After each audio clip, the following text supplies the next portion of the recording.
Bienvenidos a Miguel Monforte, Foto más Vídeo. ¿Qué tal estáis, compañeros, amigos, apasionados y apasionadas de la fotografía? Pues hoy traemos un tema del que tenía muchas ganas de tratar, que es el iPad.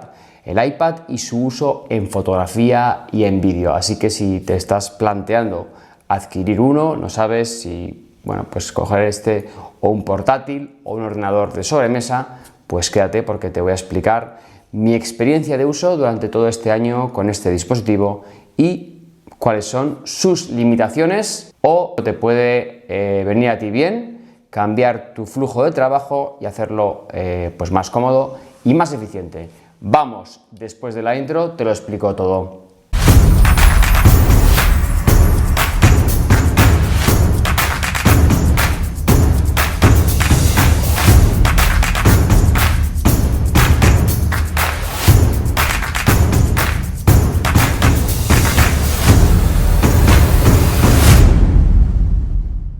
Permíteme que te cuente un poco, durante este año, qué tipo de trabajos he estado realizando con este iPad básico, ya os digo, de 64 GB, ¿vale? ¿Para qué sirve y para qué no sirve? O, pues cuáles son sus limitaciones. Bien, lo tengo todo bastante estudiado y vamos a hablar un poquito de foto y de vídeo. En primer lugar, vamos a hablar sobre foto. En foto, el software clásico y el que mejor funciona para mí es Adobe Lightroom, que por cierto se puede usar de manera gratuita, no requiere ninguna suscripción y te permite importar tus fotos, ya sabéis, categorizarlas en carpetas y editar no solamente una sino múltiples fotos. Yo con Adobe Lightroom he editado desde competiciones deportivas, sesiones de fotos, incluso bodas, ¿vale? Es decir, flujos de 2000, 3000 fotos sin problema. Ahora bien, y volvemos al iPad. Con el iPad básico, con el puerto Lightning, tenéis que tener en cuenta que la transferencia no es tan rápida como los Pro, los Air con M1. Entonces, limitaciones. Tendréis que trabajar, os recomiendo, con JPG. Con JPG, incluso a máxima definición, ¿vale? La transferencia de archivos es muy rápida. Tú lo dejas y ya os digo, 3000 fotos las transfiere al iPad de una manera bastante, en unos 5 o 10 minutos. Eso para mí es rápido. Para mí eso es muy rápido, porque lo puedes dejar y sabes que te lo transfiere bien. Ahora bien, si trabajáis con formato RAW, el iPad no os lo recomiendo, al menos este iPad básico, ya os digo. Ahí tendríais que pensar en el Pro o en el Air con USB-C. ¿Por qué? Tuve una experiencia de 300 ficheros en formato RAW y eso era desesperante. O sea, pasaban, no sé, fueron 2 horas o por ahí transfiriendo las fotos, rezando ahí para que no se cortara, en fin. No os lo recomiendo para formato RAW. ¿Más aplicaciones que he probado para foto? Existen otros programas de revelado digital como Darkroom, el cual no he probado, pero podéis echarle un ojo en la Apple Store. Sí que he probado Luminar Neo, que es un software más sencillito y que en estos momentos no me convence mucho. Podéis también probarlo, pero haré próximamente un vídeo sobre este tema, sobre Luminar Neo y sobre también Adobe Photoshop, que por cierto también lo probé hace poquito por el tema del relleno generativo con el iPad. Necesitaba ampliar un poquito una foto y tuve que echar mano de Adobe Photoshop porque Luminar Neo no me daba esta característica que yo sí que pensaba que la tendría. Pero mi experiencia de uso tanto con Luminar Neo como con Adobe Photoshop, sobre todo con Photoshop, en el momento en que ya te metes a hacer ediciones más complejas, tipo el relleno generativo o capas y demás, sí que también se nota esta versión de iPad muy limitada. Necesita, no tiene procesador, no tiene RAM suficiente, no tiene la rapidez necesaria. Entonces sí que se demora mucho. Entonces, resumiendo este apartado de foto, sí que se puede utilizar el iPad básico con 64 GB, pero sería con formatos JPG, te olvidas de RAW. Eso sí, ya con iPads, pues con M1, M2, iPad Pro, ya podrías editar archivos RAW sin problemas y hacer ediciones más complejas en Photoshop también con mucha más solvencia. De hecho, estos vídeos del canal los estoy editando con iPad. ¿Programas que uso? Bueno, pues empecé usando CapCut, que es muy sencillo y yo es el que os recomiendo para empezar. CapCut, ya lo sabréis, para cosas rápidas, para cosas que no sean muy sencillas, incluso tiene versión para el teléfono móvil. Pues lo digo, si sois personas que queréis ediciones sencillas y un software muy sencillo y muy fácil de aprender, CapCut es vuestro programa. Además también tiene versión de escritorio, de PC o de Mac. Pero si hablamos del iPad, pues yo con el CapCut he trabajado siempre con vídeos también en Full HD. También tenemos LumaFusion, que por cierto hace nada pues compré la licencia. Este sí que es un programa que pues lo compras y ya tienes el derecho a usarlo y se supone que también las actualizaciones. LumaFusion, pues con respecto a CapCut, es un poquito más avanzado. La curva de aprendizaje es un poco más lenta y sí que te permite pues hacer o personalizar un poquito más la edición del vídeo. No tiene sonidos preinstalados y no tiene así cositas como CapCut, que tiene cositas, pues tiene bancos ya de sonidos o bancos de títulos pues más actualizados y demás, pero sí que es de momento lo que estoy viendo que es una herramienta pues bastante buena. No pude utilizar la versión de Final Cut porque solamente la admite los iPad con chip M, con lo cual no os puedo decir nada. Y ahora he visto que está también la versión de Filmora, que está con muy buena puntuación en la App Store, con lo cual también Filmora yo también lo conocía de escritorio, me imagino que funcionará bastante bien. Pero yo os puedo hablar de CapCut y de LumaFusion. Cualquiera de los dos os va a valer.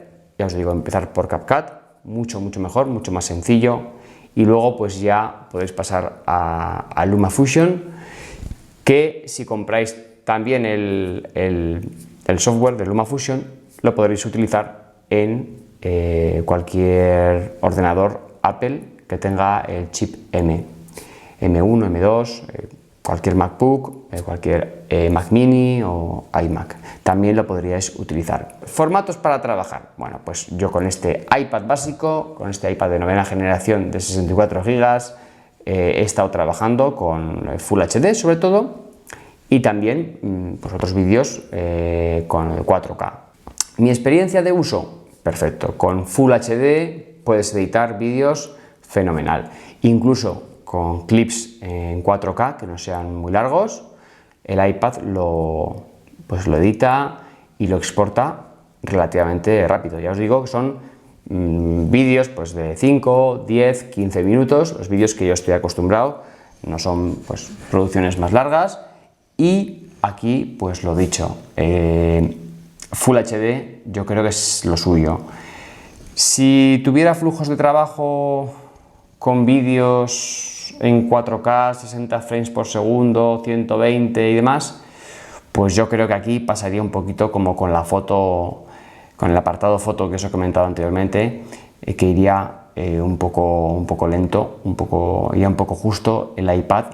Aquí ya miraría iPads de la serie M, iPad Air o iPad Pro.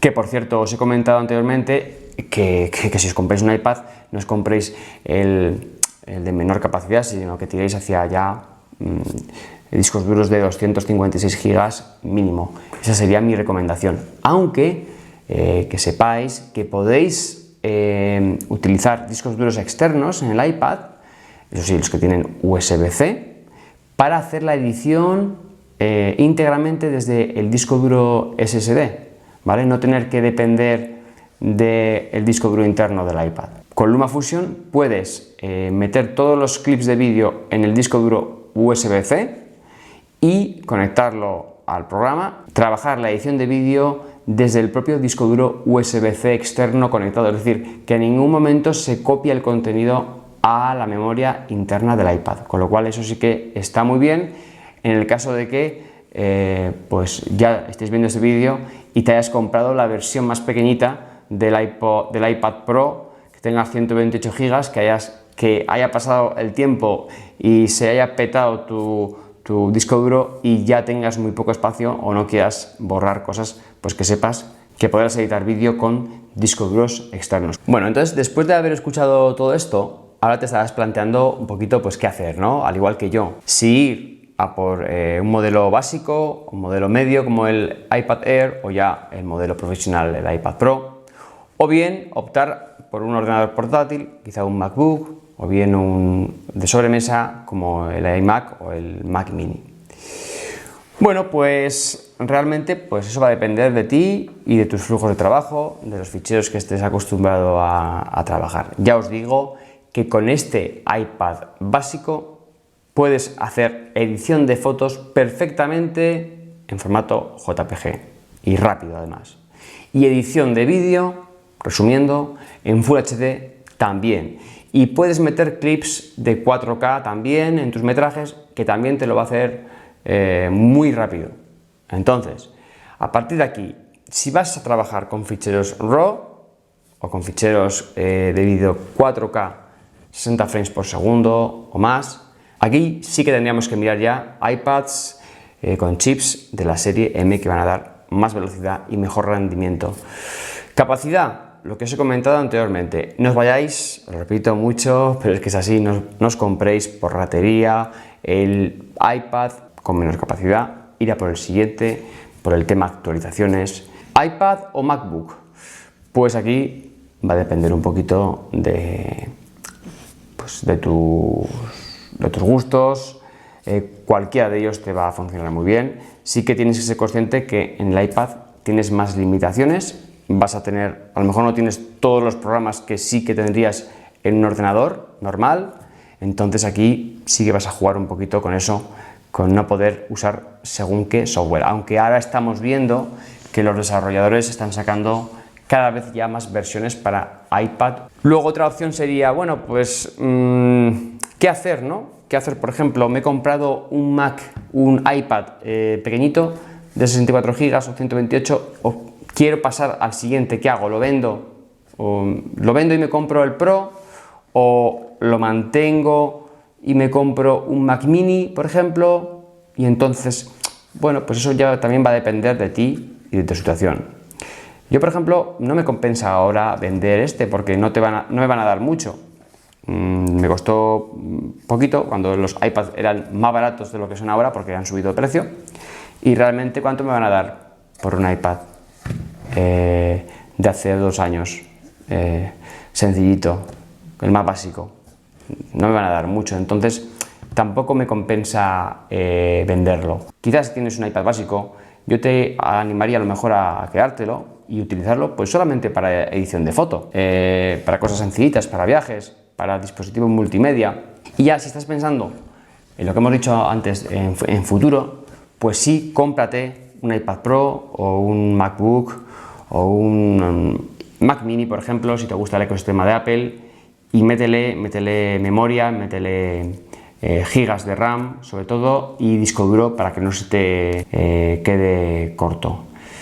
Esas son mis recomendaciones. Bueno, pues esta es mi experiencia y lo que os puedo comentar un poco del tema iPad. Para mí es que me ha cambiado totalmente, o sea, volvemos al principio, la comodidad, poder estar en el sofá, el llevártelo por ahí. Yo conozco compañeros que dicen, no, un ordenador mucho mejor. Pues sí, si el ordenador te va a permitir hacer más cosas, quizá, pero ¿lo necesitas? ¿Los trabajos fotográficos o de vídeo que estás realizando necesitan tener un ordenador de sobremesa? Si lo puedes hacer con el iPad, yo te recomiendo que lo hagas, porque a mí me ha cambiado mucho. Es sencillamente espectacular. O sea, comparándolo con estar, o sea, es que un ordenador de sobremesa te limita a estar ahí sentado y tal. No, no, es que esto es libertad. O sea, el iPad es libertad y yo os lo recomiendo. Siguiente vídeo vamos a hablar también de qué software podemos usar. Si queréis todo el tema este del relleno generativo, pues estar atentos porque en el próximo vídeo os voy a hablar sobre ello, a ver qué programas tenemos en iPad para hacer este relleno generativo y poder salvar alguna foto importante. Y nada, gracias por ver este vídeo, si has llegado hasta aquí, y estate muy atento porque vamos a seguir hablando sobre el iPad para fotografía y para vídeo, además de cámaras, objetivos y accesorios que voy testeando y que encuentro interesantes para ti que te gusta la fotografía y el vídeo. Un saludo y nos vemos en próximos.